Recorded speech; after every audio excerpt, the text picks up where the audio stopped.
మన ఫోన్లోకి వచ్చే ఒక మెసేజ్, ఒక జాబ్ ఆఫర్, ఒక ఫ్రెండ్ రిక్వెస్ట్ ఇవి చాలా చిన్న విషయాల్లా కనిపిస్తాయి. కానీ ఆ ఒక్క క్లిక్ వెనుక ఒక చీకటి ప్రపంచం పనిచేస్తుంది. ఇది కేవలం ఆన్లైన్ మోసం కాదు.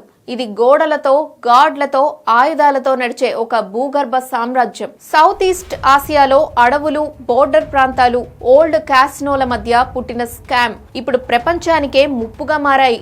వేల మందిని బందీలుగా మార్చి రోజు కోట్ల రూపాయల మోసాలు చేయించే ఈ వ్యవస్థలో మనుషులే ఆయుధాలు. ఇక్కడ మోసం ఒక ఉద్యోగం, భయం ఒక పాలసీ, హింస ఒక మేనేజ్మెంట్ టూల్. ఈ చీకటి సామ్రాజ్యం మొదట చైనాను టార్గెట్ చేసింది. ఇప్పుడు దృష్టి భారత్ పై పడింది.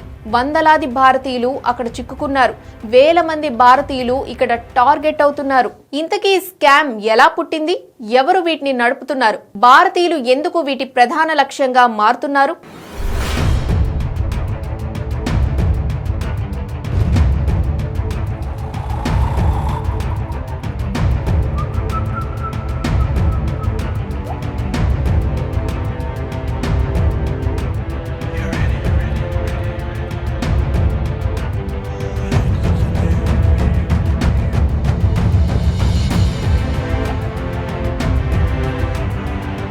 ఈ స్కామ్ సామ్రాజ్యం ఒక్క రోజులో పుట్టింది కాదు. దానికి ఒక భూభాగం ఉంది, ఒక రాజకీయ పరిస్థితి ఉంది, ఒక అండర్ గ్రౌండ్ ఎకానమీ ఉంది.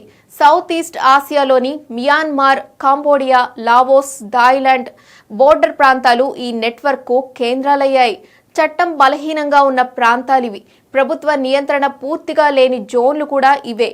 మిలిషియాలు, సైనిక గ్రూపుల అండతో నడిచే భూభాగాలు కావడంతో ఇక్కడే స్కామ్ సిటీలు పుట్టాయి. మియన్మార్లోని మాయవాడి ప్రాంతంలో ఉన్న కేకే పార్క్ ఈ చీకటి వ్యవస్థకు అడ్డాగా మారింది. ఇది సాధారణ కాలనీ కాదు. ఇది ఒక ఫోర్టిఫైడ్ కాంపౌండ్. ఎత్తైన గోడలు, సెక్యూరిటీ గార్డులు, బయోమెట్రిక్ గేట్లు ఉంటాయి. లోపల వేల మంది బందీలు ఉంటారు. వారంతా బయటకు రావడం అసాధ్యం. ఈ కాంపౌండ్ నియంత్రణ సాచిడ్దు అనే అతని చేతుల్లో ఉంది. అతను మియాన్మార్ మిలిటరీకి దగ్గర వ్యక్తి. అమెరికా ప్రభుత్వం కూడా అతనిపై ఆంక్షలు విధించింది. నిజానికి ఇక్కడ పనిచేసే వాళ్ళు స్కామర్లు కాదు, వాళ్ళు బందీలు. మొదట జాబ్ యాడ్స్ వస్తాయి. Digital marketing, crypto, IT support అంటూ ఆఫర్లు కనిపిస్తాయి. ముఖ్యంగా భారత్, చైనా, నేపాల్, ఫిలిప్పీన్స్ యువతను టార్గెట్ చేస్తారు. ఫ్లైట్ టికెట్, వీసా, హోటల్ లాంటివి అరేంజ్ చేస్తారు. అక్కడికి వెళ్ళాక అసలు నిజం బయటపడుతుంది. పాస్పోర్ట్లు లాక్కుంటారు, అప్పులు సృష్టిస్తారు, రోజుకు 12 నుంచి 16 గంటలు పనిచేయిస్తారు. టార్గెట్ రీచ్ కాకపోతే కొట్టడం, ఆకలి, మానసిక వేధింపులు. ఇది స్కామ్ కాదు, ఇది మానవ అక్రమ రవాణా. ఈ వ్యవస్థను global initiates against transnational organised crime ఒక కొత్త పదంతో వర్ణించింది. కాంపౌండ్ క్రైమ్స్ గా పేరు పెట్టింది. అంటే ఒకే చోట మానవ అక్రమ రవాణా, సైబర్ మోసం, హింస, బ్లాక్ మనీ లాంటివి కలిసిపోయిన నేరం అన్నమాట. ఇక్కడ నడిచే స్కామ్లలో అత్యంత క్రూరమైనది పిగ్ బుచరింగ్. ముందు నమ్మకం పెంచుతారు, ఫ్రెండ్లా, ప్రేమికుల్లా మాట్లాడతారు. తర్వాత క్రిప్టో లేదా ఇన్వెస్ట్మెంట్ ప్లాట్ఫామ్లో డబ్బు పెట్టమంటారు. మొదట చిన్న లాభాలు చూపిస్తారు, తర్వాత పెద్ద మొత్తాలు లాగేస్తారు. చివరికి అకౌంట్ ఖాళీ. బాధితుడు మానసికంగా కూడా విరిగిపోతాడు. ఒకప్పుడు ఇది చైనాకే పరిమితం, ఇప్పుడు 110 దేశాలకు విస్తరించింది. ఈ స్కామ్ ఎకానమీ ఎంత పెద్దదో చెప్పాలంటే కాంబోడియాలోని ఓ గ్రూప్ తన క్రిప్టో నెట్వర్క్ ద్వారా సుమారు $91 బిలియన్ లావాదేవీలు నిర్వహించింది. భారతీయ రూపాయల్లో చెప్పాలంటే దాదాపు 7 లక్షల కోట్ల రూపాయల వ్యాపారం. మరోవైపు ఈ స్కామ్ లో ఎక్కువగా భారతీయులే చిక్కుకుంటారు. 2022 నుంచి ఇప్పటి వరకు 1600 మందికి పైగా భారతీయులను ఈ స్కామ్ కాంపౌండ్ల నుంచి తిరిగి స్వదేశానికి వచ్చారు. 2025లో ఒక్క ఆపరేషన్లోనే భారత వైమానిక దళం 283 మందిని తీసుకొచ్చింది. కానీ ఇది ఐస్ బగ్ లో కనిపించే భాగం మాత్రమే. ఇంకా వేల మంది అక్కడే ఉన్నారనే అంచనా. ఇదే సమయంలో భారత్లో స్కామ్ బాధితుల సంఖ్య విపరీతంగా పెరుగుతోంది. ఫేక్ కాల్స్, ఇతర ఫ్రాడ్స్, క్రిప్టో స్కామ్స్ పెరుగుతున్నాయి. ఈ స్కామ్ సిటీలో బందీలుగా ఉన్న వాళ్లే భారతీయులను మోసం చేస్తున్నారని సమాచారం. అందుకే ఇది కేవలం విదేశాంగ సమస్య కాదు, ఇది దేశ భద్రత సమస్య. ఇటు చైనా మాత్రం ఈ స్కామ్ పై పెద్ద యుద్ధమే ప్రకటించింది.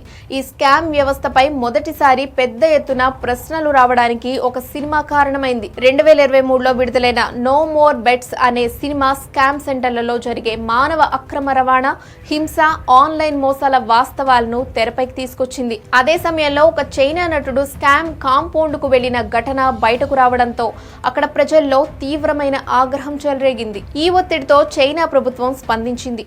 ఆపరేషన్ 1027 పేరుతో మియన్మార్ సరిహద్దు ప్రాంతాల్లో ఉన్న స్కామ్ హబ్లపై పెద్ద ఎత్తున దాడులు ప్రారంభించింది.